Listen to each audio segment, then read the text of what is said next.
I grew up around Native American people, primarily the Cheyenne and the Crow. I remember coming home one day and we were going to go into one of the kids' teepees with his parents, and the mother said, "Take those shoes off, they'll make you sick." It was just strange why she would say they would make you sick. Well, I wouldn't have had a clue at that time. In simple terms, grounding is literally putting your bare feet on the ground. When you do that, you're in contact with the earth, and Mother Earth is endowed with electrons. And these electrons are literally absorbed through your feet. It's like taking handfuls of antioxidants, but you're getting it through the feet. Grounding means connecting to the earth to support the specific function of the organs of your body. It supports the body as a whole, but it specifically supports organ systems down to the tissues and the cellular function of the entire body. In 1960, we invented synthetic materials.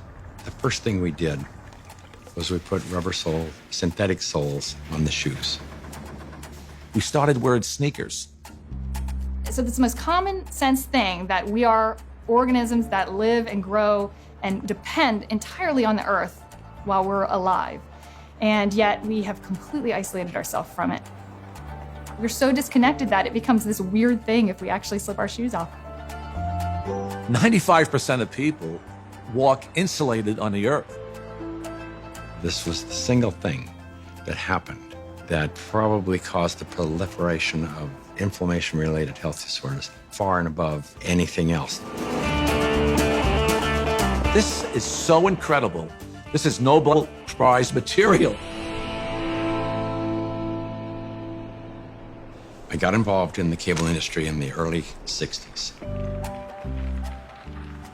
I first learned the need to ground cable signals as we were developing the industry.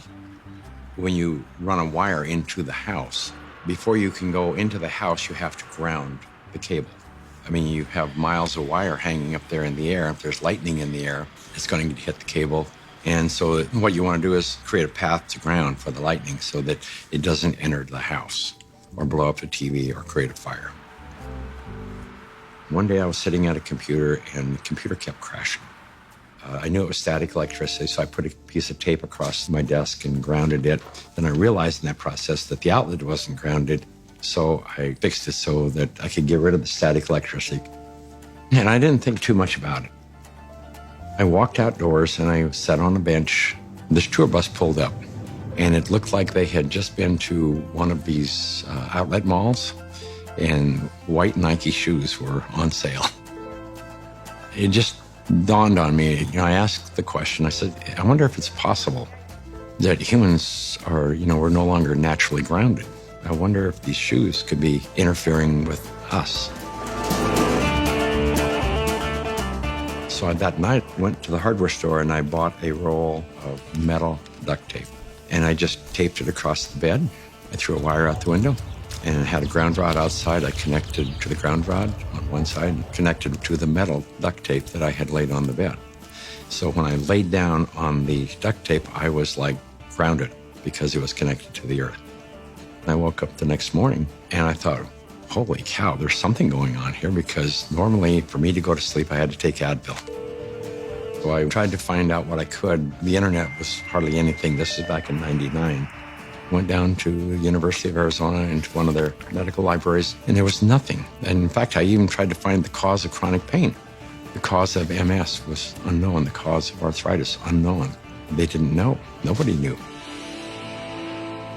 So I thought, well, I'll go out to LA. I'll go to UCLA and ask them. They pretty much laughed me off campus. They said, you expect us to believe that somebody's going to put a nail in the ground, tie a wire around somebody's toe, and it's going to make them sleep better? I said, get out of here. Go away. You're nuts. So I ended up having to put together my own study, and we grounded 60 people, and the reports that came in were unbelievable. TMJ disappeared, PMS disappeared, inflammation reduced, pain. Everybody slept better. Found an anesthesiologist in San Diego, and he says, I don't think there's anything to what you're doing. There's got to be an anomaly here, but I'll entertain you. He says, I will prove that you're wrong. Now, we did the study. It's the first study that I did that was a legitimate study where we had quantifiable data. Then we decided, well, we're going to do a big study now. And we ended up attracting scientists, physicists. When they saw the study, everybody said, well, this is really pretty interesting. I didn't know anything about grounding. I had never heard of it at all, but I became a new mom, and I had my first child, and she had colic, and she cried and cried and cried. First thing I did, being a physician myself, was take her to the pediatrician, and remember distinctly leaving that pediatrician's office with a knot in my stomach, because the first thing they told me is, it's a baby, let him cry. Literally the only time I noticed that she wasn't in pain, and the only time I could soothe her was when I was outside and I was barefoot and I had her in my arms. And every time we were outside, she relaxed. I noticed if I did use a stroller or if she was in a car, she was still in pain and uncomfortable. This is not placebo effect. Like, she had no idea if I was wearing shoes or not. She doesn't know that. I'm holding her either way. And I just slowly started realizing this child can only take a nap and feel comfort is if she was on my skin, held skin to skin, and I was barefoot. She'd be dead asleep, and if I stepped in the house and took both my feet off the ground, she would wake back up and the pain response would come back. And I didn't know what it was called, and I didn't at that time feel comfortable thinking about using it in my conventional medical practice, but I just knew that this is what I'm gonna do to help my child. I was working with a mentor of mine, and she recommended that I ground my energy.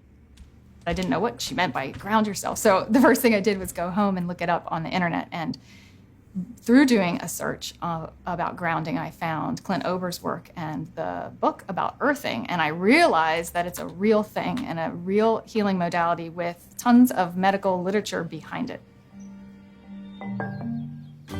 I first learned about grounding maybe 12, 13 years ago through one of the trainers for the Tour de France team from the US, and he was using it with many of their athletes and with surprising results. And I think that surprising best summarizes my response to it, because it didn't seem to make sense. I think I became a believer once I started to explore the science. If you take a microscope and you look at a piece of wood and you go down, down, down, all of a sudden there's nothing there. There's molecules, but they're not even connected. What's holding them together? What's the force that's holding everything together? Our body is electrical. This is all electronic equipment. The heart, the lungs, the brain. I mean, this is electrical equipment. It's all electrical. Everything is electrical. Unbeknownst to us, we live inside a battery.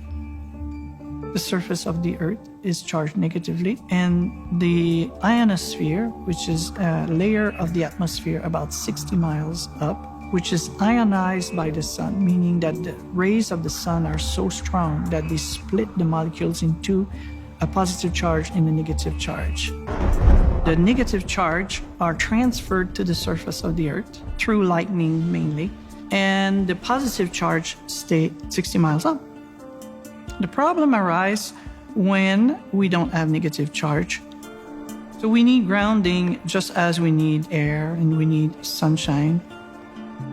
Stephen Sinatra, who was a cardiologist from back east, was attending a convention. We sat down with Stephen and told him the story of what I was doing. Now he said, well, if you're affecting pain, he says, you need to be researching inflammation. You don't have arthritis, you don't have cancer, you don't have all these health disorders. What you have is chronic inflammation. We have so much inflammation in the body, and it comes out in illnesses. We go to a doctor with all these complaints, but a lot of it is silent inflammation, including my specialty, heart disease. Heart disease is an inflammatory process. So how do we reduce inflammation? Inflammation is produced by neutrophils, which is a white blood cell. You have an injury, you have a damaged cell. And so these white blood cells come over and they encapsulate the damaged cell and they release reactive oxygen species, which rip electrons from the damaged cell, and that destroys the damaged cell.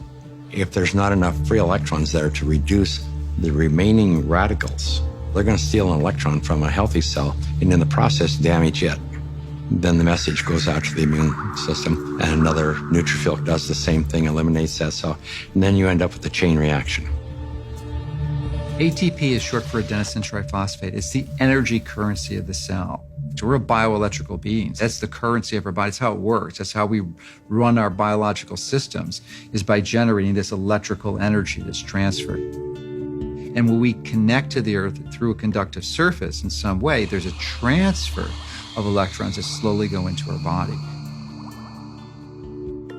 In situations where we are insulating ourselves from this surplus of electrons into our body, we're going to get the absolute opposite. So instead of having low levels of inflammation in a thin blood, we'll have thick blood that's more likely to clot, and our levels of inflammation tend to increase. You could take anybody who has chronic pain. It doesn't matter who they are. It doesn't matter what's wrong. And ground them, and you're going to have a significant reduction in pain. You're going to stop the oxidation or the inflamed portion. That stops almost immediately. Then the body can heal and return to normal. And healing generally is improved by 60, 70%. If inflammation is the cause of all these health disorders, then I know that not grounding is the cause of inflammation, because if the body is grounded, you can't have inflammation. Can we measure the effects reproducibly? The answer to that is yes. We now have 20 studies.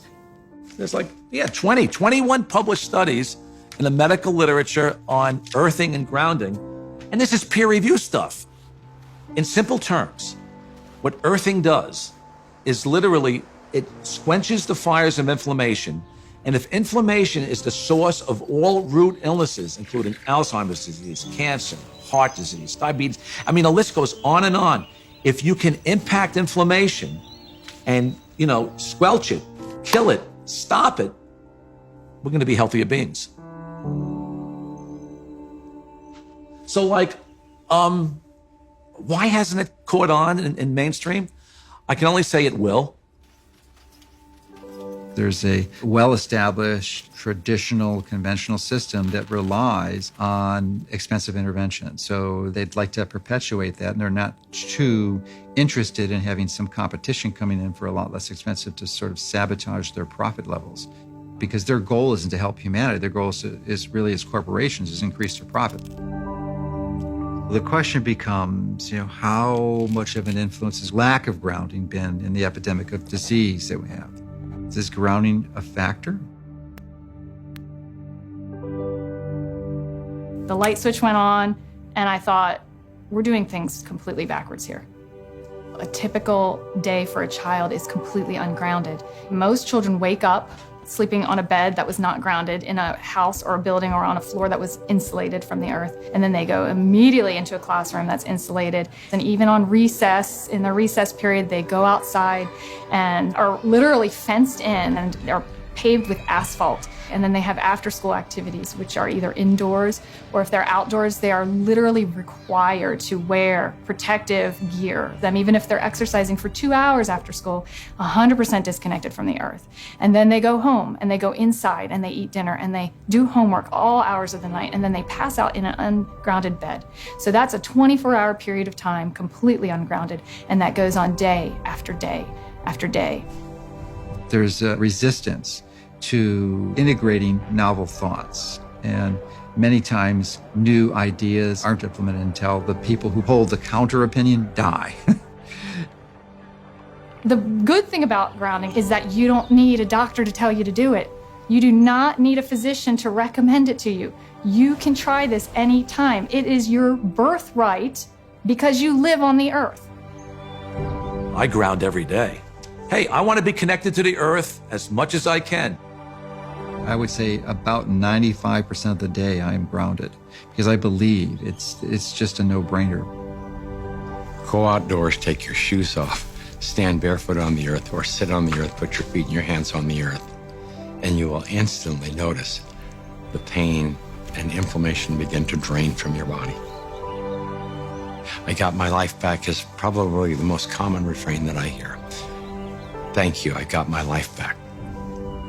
I got my life back.